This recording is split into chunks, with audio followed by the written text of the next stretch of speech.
Earlier this week, the state reported the death of a teenager in Cook County. Are you familiar with this case? If so, is this the state's first teenage death? And can you tell us if the teenager in question had underlying conditions?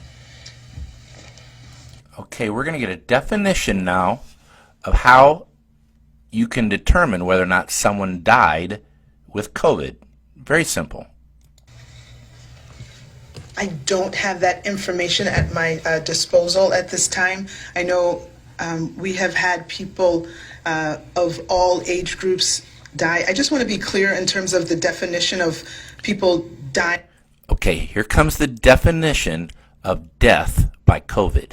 Of COVID. So the case definition is very simplistic. It means at the time of death, it was a COVID positive diagnosis. That means no matter how you die, as long as you were positive for COVID when you died, you are a COVID death. Even if you got in a car wreck or you fell off a cliff, for whatever reason that you died, as long as you had COVID, it's counted as a COVID death. Listen. So that means that if you were in hospice and had already been given, a few weeks to live, and then you also were found to have COVID, that would be counted as a COVID death. There it was. Okay.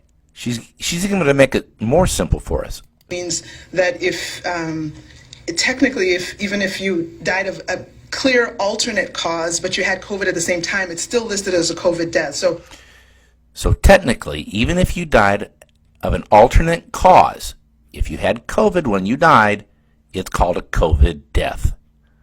You wonder why the numbers are messed up.